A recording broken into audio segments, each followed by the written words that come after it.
Hello there, and this is our first post for trainers, assessors, IQAs, heads of departments, team leaders, etc.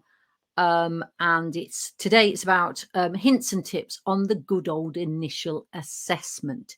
Now, this has got to be about the third one that I've done. So buckle in; it's going to be fun. So my name is Andrea Jackson, and I know that most senior staff in training providers put into place an inspection plan that includes improvements identified and action plans.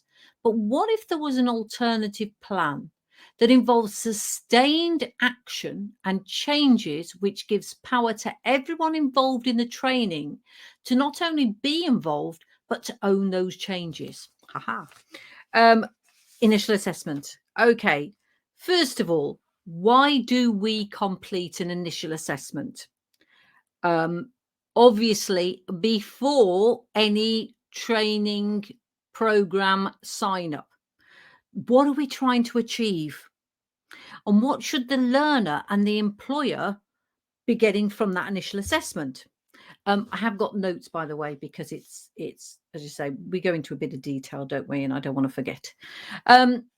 So first of all, the changes that we need to, the things that we need to find out is whether the training provider offers the correct level and the correct training program for that learner, and ensures that the learner discovers all of the new skills and new knowledge to be able to grow in that company and the industry that they're working in, and that the employer will see real benefits from these new skills and knowledge.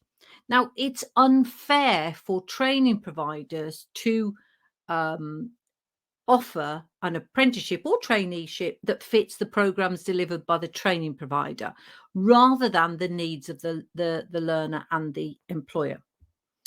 And because it will be found out, I know I've spoken before about speaking to apprentices that this has happened to, and parents of the apprentices that this has happened to. The learner feels demotivated, the employer will fail to see the benefit to the company or the benefit of that learner. And yeah, it doesn't, both of them will be unsatisfied. And will the learner complete? Maybe not. Maybe not. So the initial assessment should clearly show that the learner will benefit from the new skills and knowledge, and that the learner will be stretched and challenged, but the learner is capable of successfully completing the apprenticeship. Now, the initial assessment should also show any prior learning that has taken place to ensure this is not duplicated. And we must find a way of making sure that while the learner is telling us that they can do something, we actually test that they can, in which case that is prior learning. Now, currently, there are several online systems that show the percentage of the apprenticeship that's already been covered. I've not used them, but to my mind, let me know if you have and whether they are useful and successful for you.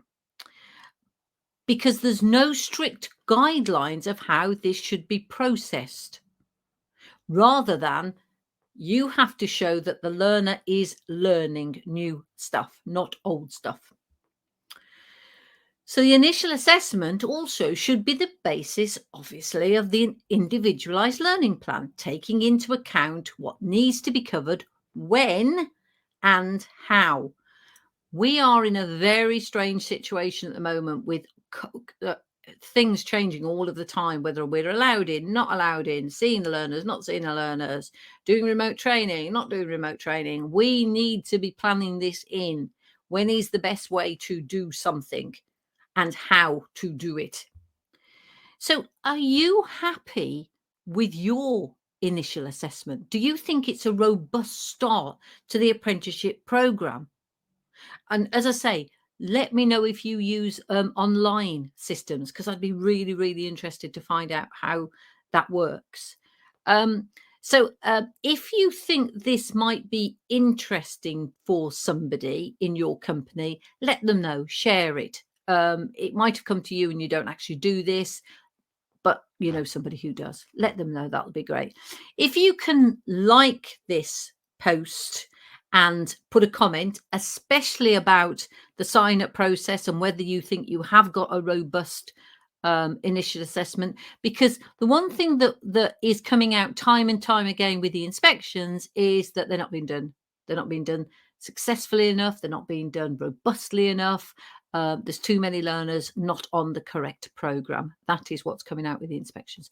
So I'd be really, really interested to know how you're finding it out. So that's me for this week. As I say, let somebody else know, share this for anybody that would be interested. Put your comments down, particularly about the online learning. And I will be seeing you soon. Have a fantastic week. Oh, and Happy New Year. Do you know what? There's got to be a time that I've got to forget saying that because I'm getting fed up and I've only just started back to work today. Okay, you take care. Bye-bye.